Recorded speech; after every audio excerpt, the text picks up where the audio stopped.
हर हर गंगे, ओम नमः शिवाय। महाकुंभ प्रयागराज फेब्रुवारी 2025 पवित्र स्नान यासाठी जात असताना शारदा देवी मेहर वाली माता मध्य प्रदेश के सतना जिले में मेहर की त्रिकूट पर्वत पर विराजमान हैं। उन्हें ज्ञान, बुद्धि और कला की देवी माना जाता है। मंदिर का महत्व और इतिहास। शक्तिपीठ माना जाता है कि यहाँ सती माता का हार गिरा था, इसीलिए इसका नाम मेहर माई का हार पड़ा। आल्हा उदल की भक्ति। लोक कथाओं के अनुसार प्रसिद्ध योद्धा आल्हा और उदल माँ के सबसे बड़े भक्त थे। कहा जाता है कि आज भी रात के समय जब मंदिर के पट बंद हो जाते हैं, तब आल्हा अदृश्य रूप में आकर माँ की सबसे पहले पूजा करते हैं। ऊंचाई। ये मंदिर पर्वत की चोटी पर स्थित है, जहां पहुंचने के लिए लगभग 1063 सीढ़ियां चढ़नी पड़ती हैं। अब यहां भक्तों के लिए रोपवे की सुविधा भी उपलब्ध है। मां शारदा की महिमा। या कुंदेंदु तुषारहार धवला, या शुभ्र वस्त्रावृता, या विणावर दंड मंडित करा, या श्वेत पद्मासना। मां शारदा को सरस्वती का रूप माना जाता है। विद्यार्थी और कलाकार विशेष रूप से मां का आशीर्वाद लेने यहाँ आते हैं। मां शारदा व्यवस्थापन समिती करते देशभरातून मंदिरात येणाऱ्या यात्रेकरूंसाठी भाविकांना चांगल्या सुविधा, उत्तम जेवण असे पुरवले जाते। चांगल्या सुविधा पुरवण्यासाठी जिल्हाधिकाऱ्याच्या अध्यक्षतेखाली समिती महत्त्वपूर्ण काम करते। अशा या मां शारदा देवी मंदिरामध्ये दर्शन करण्याचा योग मला व माझ्या धर्मपत्नीला व माझ्या पाहुणे। जय माता दी। मां शारदा देवी कुंभ प्रयागराज फेब्रुवारी पवित्र अमृत जल असलेल्या संगमावरती अशी ही नयनरम्य अशी रोषणाई शासनाकडून अतिशय उत्कृष्ट असं नियोजन, खूपच सुंदर असं हे नयनरम्य असं हे दृश्य पाहून असं मन गहिवरून व भरून येतं। खरंच असे वाटते की चंद्र सूर्य तारांगण खाली उतरले की काय, अशा या प्रयागराजेमध्ये सकाळी प्रयागराज कुंभ मेला, आस्था का महापर्व। प्रयागराज कुंभ मेला विश्व का सबसे बड़ा धार्मिक और आध्यात्मिक समागम है। स्नानासाठी जात असताना रस्त्याच्या मधोमध दोन्ही तर्फा पूर्ण रस्ता भरून कुंभ भरलेला हा रस्ता ओलांडीत असताना सकाळीचे हे दृश्य आणि अतिशय सुंदर असं विहंग दृश्य, खूपच लोकांची उत्कंठा। ये उत्तर प्रदेश के प्रयागराज, पूर्व नाम इलाहाबाद में आयोजित किया जाता है। प्रमुख बिंदु। त्रिवेणी संगम। यह मेला गंगा, यमुना और सरस्वती अदृश्य नदी के पवित्र संगम स्थल पर आयोजित होता है। मान्यता है कि यहाँ स्नान करने से सभी पापों से मुक्ति मिलती है। पौराणिक महत्व। समुद्र मंथन के दौरान जब अमृत कलश निकला तो उसकी कुछ बूंदें पृथ्वी पर 4 स्थानों पर गिरी थीं: प्रयागराज, हरिद्वार, नासिक और उज्जैन। इसी कारण इन स्थानों पर कुंभ का आयोजन होता है। समय अंतराल। अर्ध कुंभ प्रत्येक 6 वर्ष में, पूर्ण कुंभ प्रत्येक 12 वर्ष में, महाकुंभ 144 वर्षों के अंतराल पर 12 पूर्ण कुंभ के बाद। मुख्य आकर्षण। शाही स्नान। विभिन्न अखाड़ों के साधु संतों और नागा साधुओं का जुलूस और उनका संगम में स्नान सबसे अद्भुत दृश्य होता है। कल्पवास। भक्तगण 1 महीने तक संगम के तट पर सात्विक जीवन बिताते हुए भजन पूजन करते हैं। खगोलीय गणना। कुंभ मेले का समय ग्रहों की स्थिति पर आधारित होता है। जब गुरु बृहस्पति वृषभ राशि में और सूर्य मकर राशि में प्रवेश करते हैं, तब प्रयागराज में कुंभ का योग बनता है। विशेष। वर्ष 2025 में प्रयागराज में महाकुंभ का भव्य आयोजन हो रहा है। अशा या सुंदर ठिकाणी महंताच्या हस्ते आंघोळ करून आपण ज्यावेळेस पवित्र स्नान संगमावरती करतो, त्यावेळेस अतिशय मन प्रसन्न व हेलावून जातं। असं वाटतं हर हर गंगे, हर हर यमुने, हर हर सरस्वती। गंगा, यमुना, सरस्वती किती सुंदर ठिकाणी एकत्रित अवतरले आहेत। अशा या पवित्र जलात, या पवित्र अमृत कुंडामध्ये आंघोळ केल्यानंतर मन प्रसन्न होऊन जाते। सहकुटुंब, सहपरिवार ज्यावेळेस आपण अशा या सुंदर नयनरम्य अशा या पवित्र स्नानाच्या ठिकाणी आहोत आणि शासनाकडून तेवढीच त्याची खबरदारी घेतली जाते। आणि प्रत्येकाला सहकार्य केले जाते.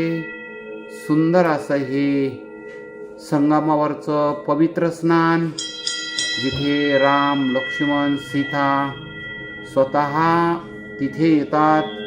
अशा या अमृत ठिकाणी हर हर गंगे, हर हर यमुने, हर हर सरस्वती, हर हर महादेव अशा घोषणांनी हा परिसर दुमदुमून जातो. अशा या सुंदर परिसरामध्ये सुंदर व्यवस्था. अनेक ग्रंथानुसार प्रयागराजेमध्ये 4 अमृताच्या थेंबापैकी एक पूर्ण थेंब प्रयागराजेत आहे, म्हणून इथे अमृत स्नान केले जाते. असे हे स्नान दर 12 वर्षांनी येते. यावर्षी 144 वर्षानंतर हा योग या ठिकाणी जुळून आला आहे. करिता अमृत स्नानाला खूप महत्त्व आहे, म्हणून लोकांनी कमीत कमी 60 ते 62 करोड लोकांनी इथे पवित्र स्नानाचे पुण्य प्राप्त केले आहे. अशा या पवित्र जलामध्ये स्नान करून आपली काया शुद्ध केली आहे. अशा या गंगा, यमुना, सरस्वती मातांना कोटी कोटी प्रणाम. जय हो हर हर गंगे, जय हो शंकरा. रघुपति राघव राजा राम, पतित पावन अयोध्या राम मंदिर। मुख्य तथ्य। स्थान अयोध्या, उत्तर प्रदेश, श्री राम जन्मभूमि। वास्तुकला शैली भारतीय मंदिर वास्तुकला की नागर शैली। राजस्थान का गुलाबी बलुआ पत्थर, बंसी पहाड़पुर, लोहे का शून्य उपयोग। प्राण प्रतिष्ठा 22 जनवरी 2024 को प्रधानमंत्री नरेंद्र मोदी द्वारा संपन्न। मंदिर की विशेषताएं। विशेषता विवरण। कुल क्षेत्रफल 70 एकड़। मुख्य मंदिर 2.7 एकड़ में। ऊंचाई 161 फीट। मंजिलें 3 मंजिल, प्रत्येक मंजिल 20 फीट ऊंची। स्तंभ पिलर्स कुल 392 स्तंभ। द्वार 44 प्रवेश द्वार। महत्वपूर्ण बिंदु रामलला की मूर्ति गर्भगृह में भगवान राम के 5 वर्षीय बाल स्वरूप की श्यामवर्ण काले पत्थर की मूर्ति स्थापित है। अयोध्या येथे बाटी चोखा किंवा लिट्टी चोखा हा एक अतिशय लोकप्रिय पारंपरिक पदार्थ आहे। तिथे अशा प्रकारच्या भोजनासाठी काही प्रसिद्ध येथील एक अतिशय प्रसिद्ध हॉटेल आहे। हे हॉटेल त्याच्या विलेज थीम, गावाकडील वातावरण आणि पारंपरिक रचनेसाठी ओळखले जाते। इथे जुन्या पद्धतीची बसण्याची व्यवस्था, चक्की आणि खाट, चारपाई पाहायला मिळते, ज्यामुळे ग्राहकांना अस्सल ग्रामीण अनुभव मिळतो। ही बाटी आणि चविष्ट चोख्यासाठी पर्यटकांमध्ये लोकप्रिय आहे। गेल्या अनेक वर्षांपासून हे हॉटेल किफायतशीर दरात बाटी चोखा पुरवत आहे। उत्कृष्ट अशा बाटी चोख्यासाठी ओळखले जाते। वैशिष्ट्ये 1. शुद्ध शाकाहारी। अयोध्येतील बहुतांश बाटी चोखा सेंटर्स शुद्ध शाकाहारी आहेत। पारंपरिक चव। बाटी प्रामुख्याने कोळशावर किंवा गोवऱ्यांवर भाजली जाते, ज्यामुळे त्याला एक वेगळाच सुगंध आणि चव येते। परवडणारे दर। बाटी चोखा हा पदार्थ अतिशय स्वस्त आणि पोटभरीचा असल्याने भाविकांसाठी तो एक उत्तम पर्याय ठरतो। तर यापैकी एखाद्या ठिकाणी अस्सल उत्तर भारतीय बाटी चोख्याचा आस्वाद नक्की घेऊ शकता। बनारस का पान, लस्सी, कचौड़ी, सब्जी और यहाँ की चाट का स्वाद पूरी दुनिया में प्रसिद्ध है। संगीत घराना। बनारस घराना हिंदुस्तानी शास्त्रीय संगीत के लिए जाना जाता है, जैसे उस्ताद बिस्मिल्लाह खान और पंडित किशन महाराज। एक नजर में विवरण। जानकारी। अन्य नाम काशी, बनारस, अविमुक्तक नदी, गंगा नदी के किनारे। प्रसिद्ध नारा श्री राम जय राम जय जय राम। उत्पाद बनारसी सिल्क, पीतल के काम, लकड़ी के खिलौने, काशी के कंकर कंकर में शंकर हैं। ये कहावत यहाँ की आध्यात्मिकता को बखूबी दर्शाती है। क्या आप वाराणसी, जिसे काशी और बनारस के नाम से भी जाना जाता है, दुनिया के सबसे पुराने निरंतर बसे शहरों में से एक है। इसे भारत की सांस्कृतिक राजधानी और भगवान शिव की नगरी कहा जाता है। वाराणसी के बारे में अविनाशी नगरी। पौराणिक कथाओं के अनुसार काशी भगवान शिव के त्रिशूल पर टिकी हुई है। इसे मोक्ष की नगरी माना जाता है, जहां प्राण त्यागने से जन्म मृत्यु के चक्र से मुक्ति मिल जाती है। शिक्षा का केंद्र। ये सदियों से ज्ञान, दर्शन, संगीत और कला का केंद्र रहा है। यहाँ बनारस हिंदू विश्वविद्यालय BHU स्थित है, जो एशिया के सबसे बड़े विश्वविद्यालयों में से एक है। काशी विश्वनाथ मंदिर, ये भगवान शिव के 12 ज्योतिर्लिंगों में से एक है।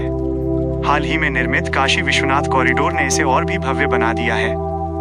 गंगा के घाट, वाराणसी में लगभग 84 घाट हैं। इनमें दशाश्वमेध घाट प्रसिद्ध गंगा आरती के लिए, मणिकर्णिका घाट और हरिश्चंद्र घाट अंतिम संस्कार के लिए सबसे महत्वपूर्ण है। सारनाथ, वाराणसी से मात्र 10 किलोमीटर दूर स्थित यह स्थान बौद्ध धर्म के अनुयायियों के लिए पवित्र है, क्योंकि भगवान बुद्ध ने अपना पहला उपदेश यहीं दिया था। हर हर महादेव। हे मंदिर महाराष्ट्र राज्यातील हिंगोली जिल्ह्यात औंढा नागनाथ तालुक्यात स्थित आहे। मराठवाड्यातील परभणी पासून हे साधारण 36 किलोमीटर अंतरावर आहे। 2. ऐतिहासिक आणि पौराणिक महत्त्व. पांडव काळ असे मानले जाते की या मंदिराची पहिली बांधणी पांडवातील ज्येष्ठ धर्मराज युधिष्ठिर यांनी त्यांच्या वनवासादरम्यान केली होती। दारुकावन, शिवपुराणानुसार हे मंदिर दारुकावन नावाच्या वनात आहे। दारुका नावाच्या राक्षसीच्या त्रासातून भक्तांना वाचवण्यासाठी भगवान शिव येथे प्रकट झाले होते। संत नामदेव महाराजांची कथा. या मंदिराशी संबंधित सर्वात प्रसिद्ध चमत्कार म्हणजे संत नामदेवांची कथा। जेव्हा त्यांना मंदिराच्या समोर कीर्तन करण्यास मज्जाव करण्यात आला, तेव्हा त्यांनी मंदिराच्या मागे जाऊन कीर्तन सुरू केले। त्यांच्या भक्तीमुळे संपूर्ण मंदिर फिरले आणि मंदिराचे मुख त्यांच्या दिशेला झाले अशी श्रद्धा आहे। याच कारणामुळे या मंदिराचा नंदी समोर नसून मंदिराच्या पाठीमागे आहे। तीर्थयात्रेवरून घरी परतल्यानंतर अक्षत किंवा अक्षवृत्त, काही ठिकाणी याला तीर्थयात्रा सांगता किंवा ओवाळणी असेही म्हणतात, करण्याची परंपरा भारतीय संस्कृतीत अत्यंत महत्त्वाची मानली जाते। याचे धार्मिक आणि आध्यात्मिक सात्विक ऊर्जेचं स्वागत. तीर्थयात्रेदरम्यान व्यक्ती पवित्र क्षेत्रांमधील चैतन्य आणि सात्विक लहरी ग्रहण करून येते। जेव्हा भाविक घरी येतो तेव्हा त्या पवित्र ऊर्जेचे घराच्या उंबरठ्यावर स्वागत करण्यासाठी अक्षता, तांदूळ आणि ओवाळणी केली जाते। यामुळे ती सकारात्मक ऊर्जा घरात स्थिरावते अशी धारणा आहे। कृतज्ञता व्यक्त करणे. ही विधी म्हणजे ईश्वराप्रती कृतज्ञता व्यक्त करण्याचा एक मार्ग आहे। तुझ्या कृपेने माझी यात्रा निर्विघ्न पार पडली आणि मी सुखरूप घरी परतलो, ही भावना यामागे असते। दृष्ट नजर काढणे. प्रवासामध्ये अनेक प्रकारचे लोक आणि वातावरण संपर्कात येते। घराच्या मुख्य प्रवेशद्वारावर ओवाळल्याने प्रवासातील थकवा, नकारात्मकता किंवा लागलेली दृष्ट निघून जाते आणि व्यक्ती पुन्हा कौटुंबिक वातावरणात शुद्ध होऊन प्रवेश करते असे मानले जाते। मंगल कार्याची सुरुवात. अक्षता म्हणजे ज्याचा कधीही क्षय होत नाही असे। तीर्थयात्रेनंतर जीवनात सुख, समृद्धी आणि पुण्याचा कधीही क्षय होऊ नये यासाठी अक्षता वापरून मंगलविधी केला जातो। यामुळे यात्रेचे पुण्य कुटुंबातील इतर सदस्यांनाही लाभते अशी श्रद्धा आहे। सामाजिक आणि कौटुंबिक एकत्रीकरण. तीर्थयात्रेवरून आल्यावर जेव्हा नातेवाईक आणि शेजारी अक्षवृत्त किंवा दर्शनासाठी येतात तेव्हा तीर्थप्रसाद वाटला जातो। यामुळे समाजात आणि कुटुंबात स्नेहाचे संबंध दृढ होतात। थोडक्यात सांगायचे तर तीर्थयात्रेवरून परतल्यानंतर केले जाणारे अक्षवृत्त म्हणजे देवाने दिलेल्या सुरक्षित प्रवासाबद्दलचे आभार आणि तीर्थक्षेत्रातील पवित्रता आपल्या घरात प्रस्थापित करण्याचा एक भक्तिपूर्ण सोहळा आहे। धन्यवाद. राम कृष्ण हरी, पांडुरंग हरी. ओम नमः शिवाय. ओम नमः शिवाय. हर हर हर हर गंगे, हर हर हर हर यमुना, हर हर हर हर सरस्वती. सर्व देवांना कोटी कोटी प्रणाम करून माझ्या वाणीला विराम देतो. आजचा दिवस माझ्यासाठी खूप खास आहे। तुम्हा सर्वांचे प्रेम आणि आशीर्वाद मिळून मी खूप आनंदी आहे।